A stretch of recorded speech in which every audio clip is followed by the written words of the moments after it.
Hello guys, bersama saya lagi dalam Alright Nopo Channel. Gempak sahabat semua, akhirnya Datuk Seri Anwar Ibrahim, Perdana Menteri kita yang ke-10, membuat kenyataan dan juga membidas kenyataan daripada Tun Dr. Mahathir Mohamad bahawa pemikiran lapuk ini akan merosakkan negara. Wow, itu antara kenyataan daripada Datuk Seri Anwar Ibrahim. Dan dia berharap ya supaya generasi muda tidak melayan kenyataan orang yang disifatkannya sebagai lapuk. Katanya lagi ada mantan pemimpin yang sibuk nak melindungi kesalahan mereka dengan mencerca rakyat orang Melayu, malah orang Cina dan India katanya tidak taat kepada negara.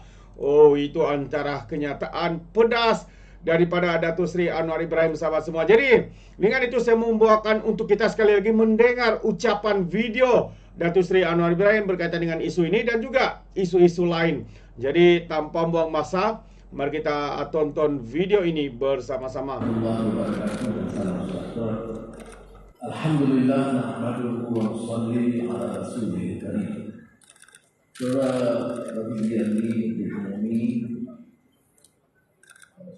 silakan ketua bersama PSU dan Chancellor Wakil Intel rekan-rekan semuanya.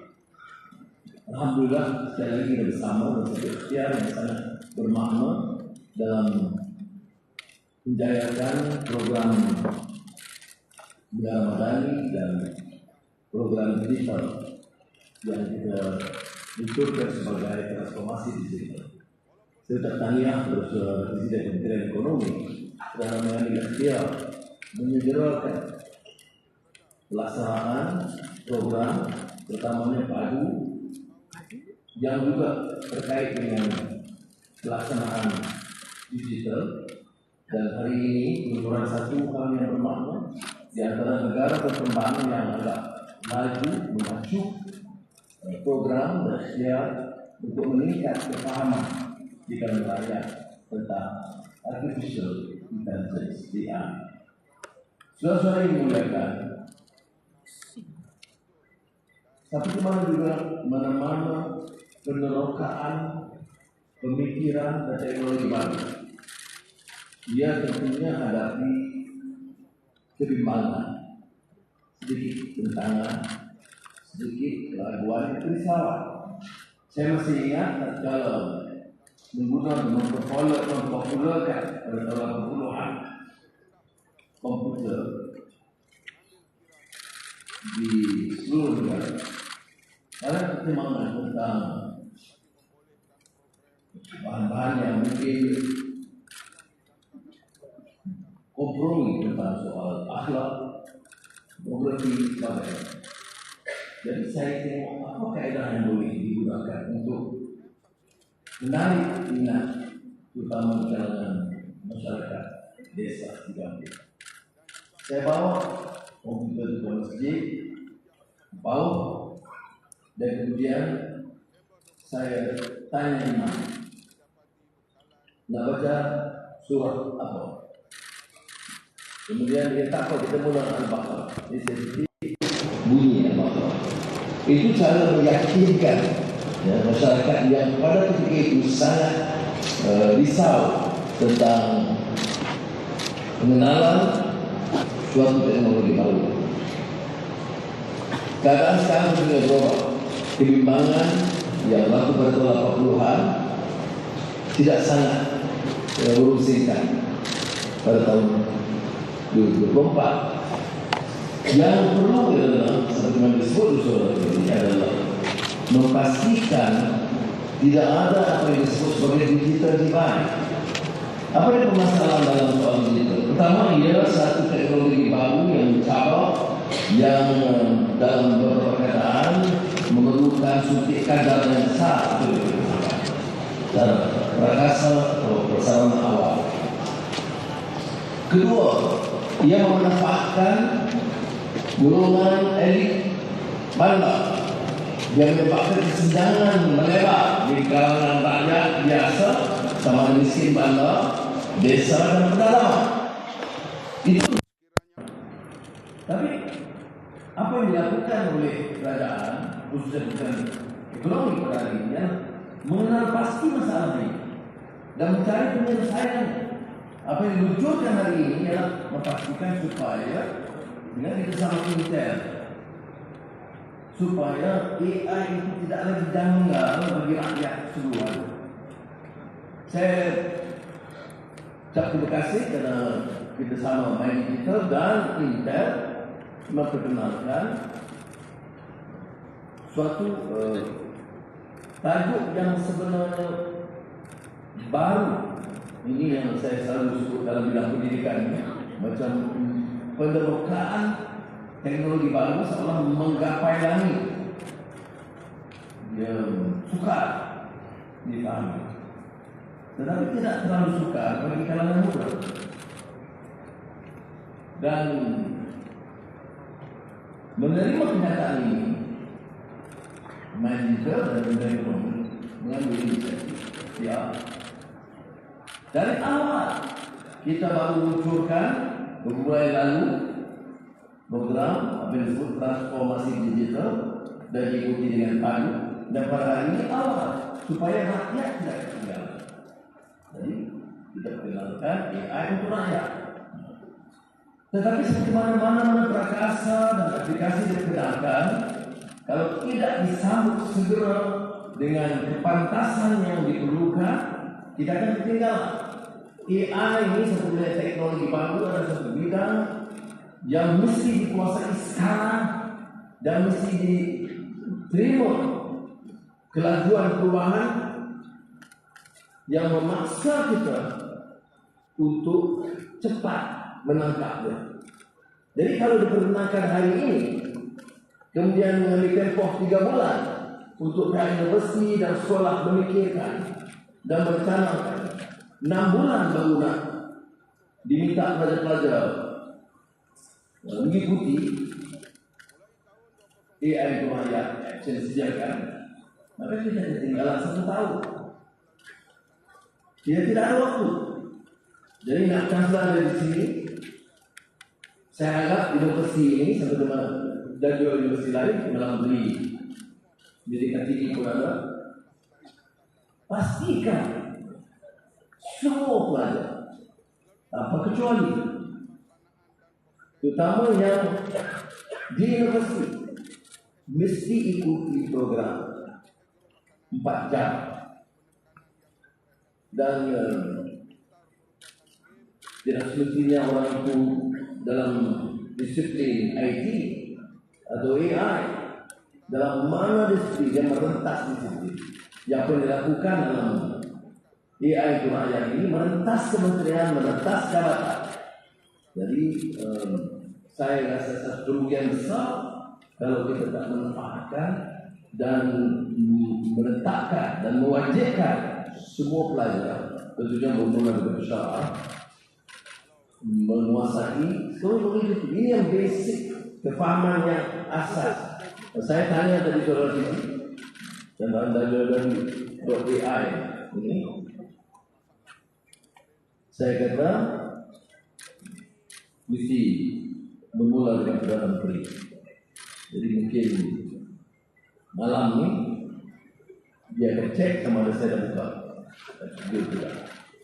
Itu saja caranya, saudara. Ini suatu hal yang baru.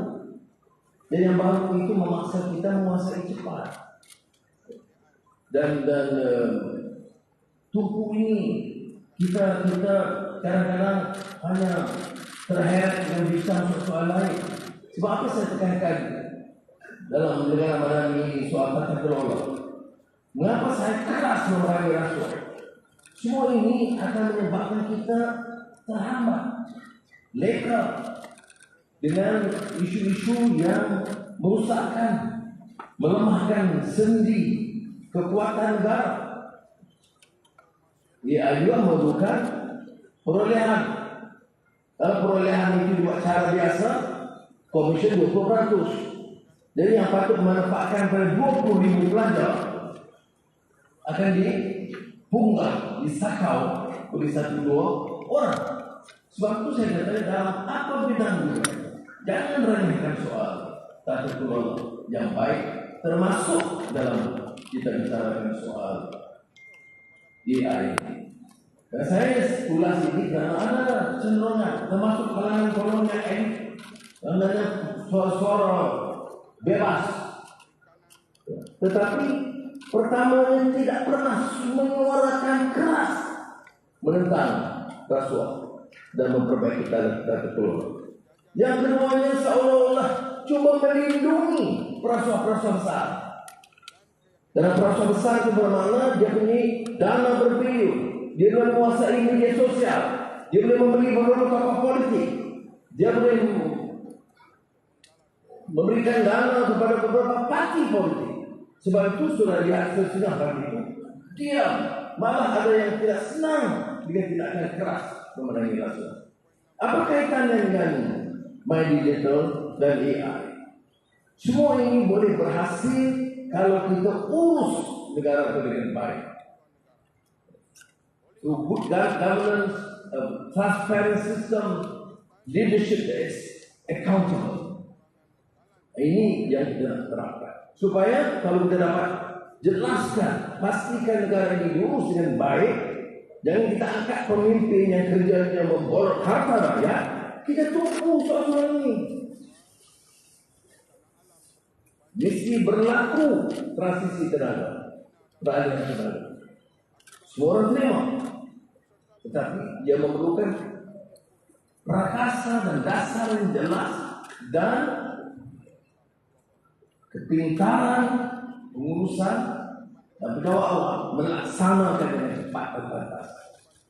Sekarang AI disebut tadi tentang bukan saja peluang soal penerokaan alam, pemikiran dan ilmu baru, dan kita tidak mau ketinggalan. Kadang-kadang wacana kita riuh rendah soal-soal lain. Ada mantan-mantan pemimpin yang sibuk nak melindungi kesalahan mereka dengan mencerca rakyat. Orang Melayu malas, orang Cina dan India tidak taat kepada negara. Ini pemikiran lapuk yang akan merusakkan negara kita. Dan saya harap rakyat, terutama generasi muda, jangan layan pemikiran-pemikiran rusak ini, kerana kita harus tumpu untuk mengangkat darjat martabat negara kita.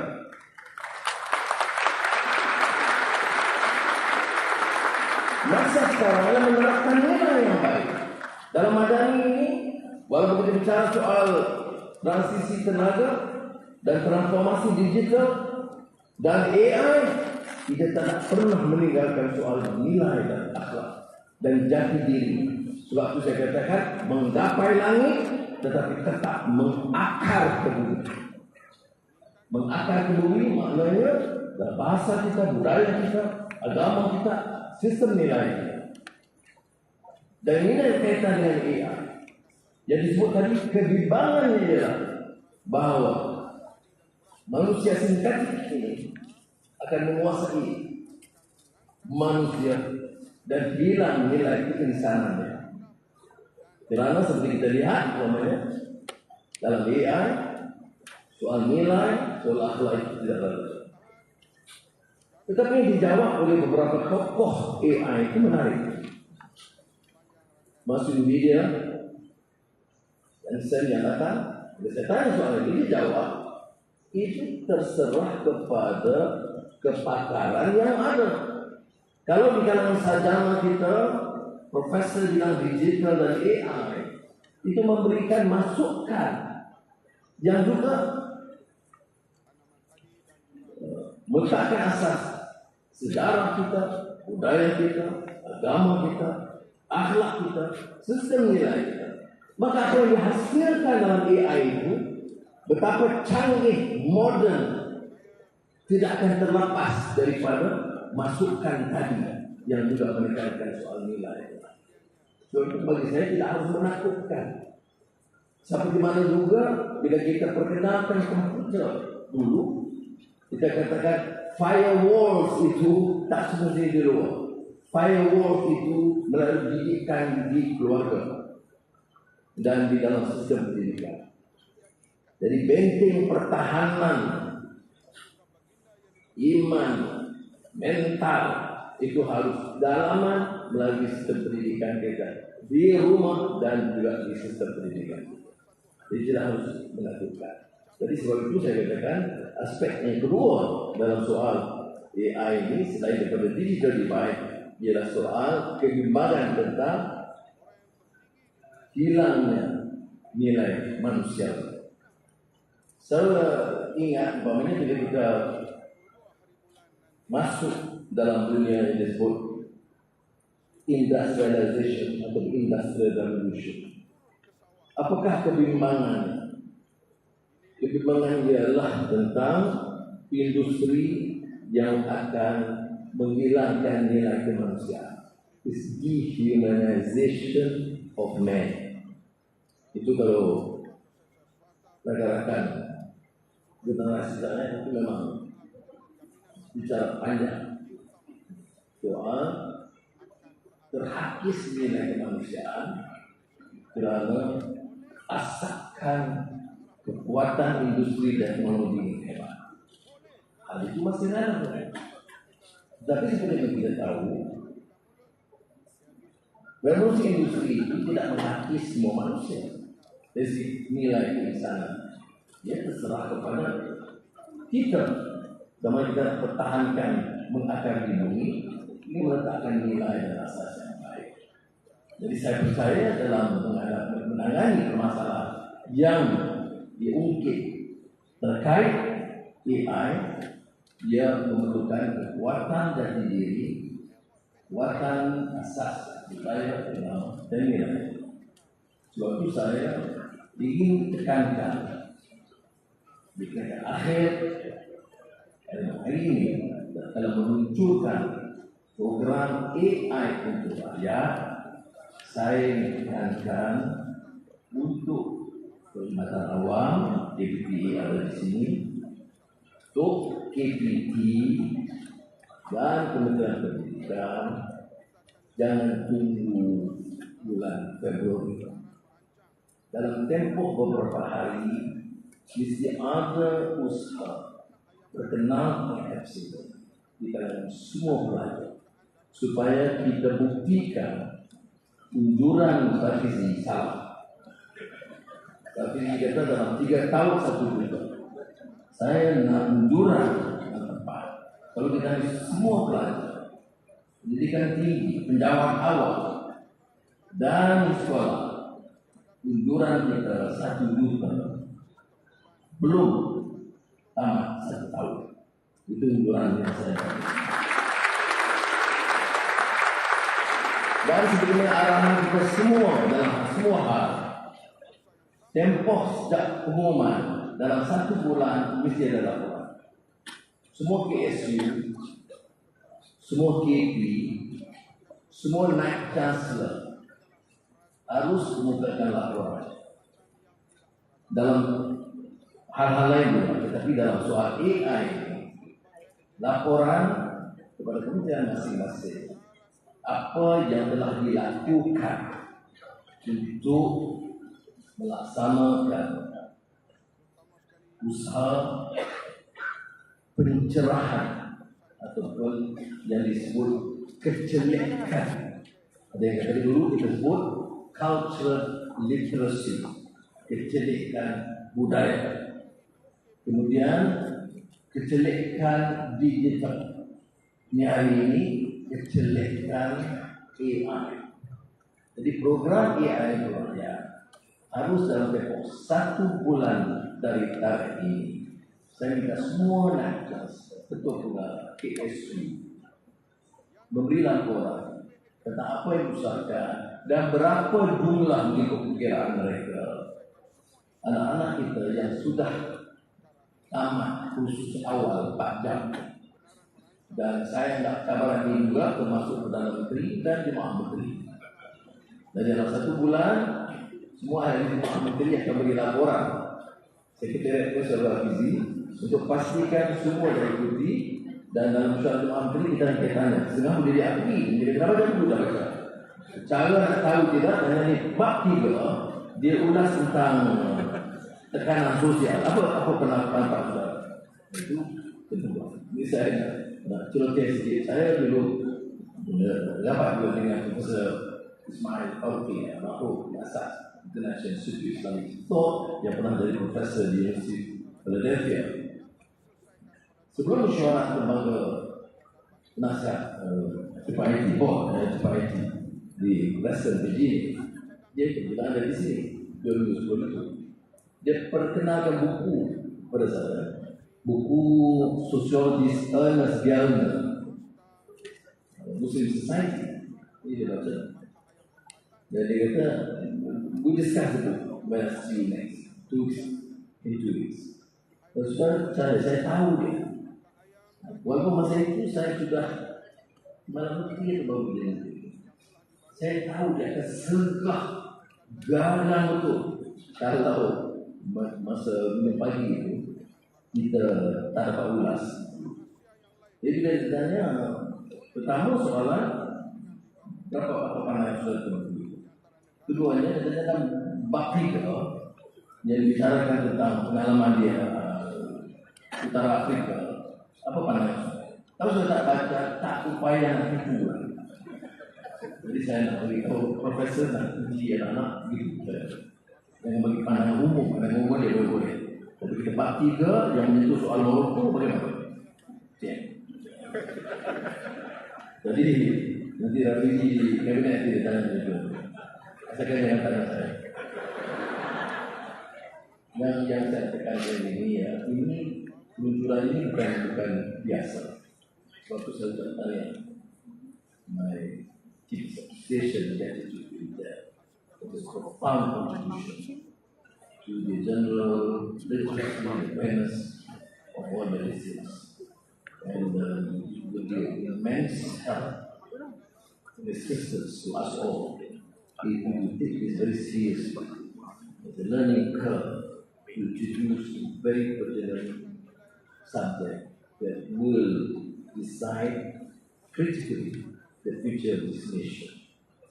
Dan usaha kerja itu semalam Huawei pun nak beritahu dia pernah kata, kemudian Ericsson beri mesej yang sama. Jadi kan ini akan memberikan harapan kepada kita supaya melonjakkan itu. Jadi saya harap anak-anak sebelum arahan keluar daripada dalam kelas mula pada malam nanti mengenal asyik itu sibuk soal lain, kita tumpu hari ini, kita dayakan negara kita angkat martabat Malaysia sebagai negara hebat. Terima kasih. Wassalamualaikum. Terbaik sahabat-sahabat semua.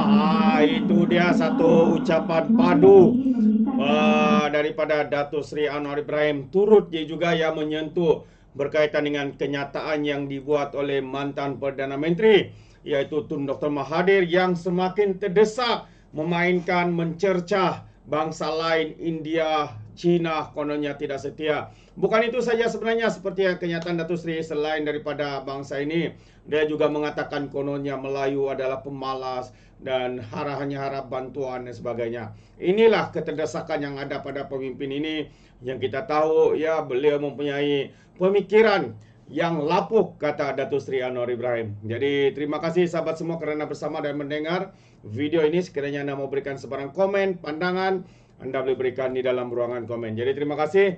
Izinkan saya untuk mengundurkan diri, dan seperti biasa peribahasa mengatakan tapapun kangkap 2 ton keinginan. Dalam bahasa Belanya, tepuk dada, tanya selera. Sekian jadi daripada Orang Dapat Channel. Saya kita berjumpa lagi. Bye-bye.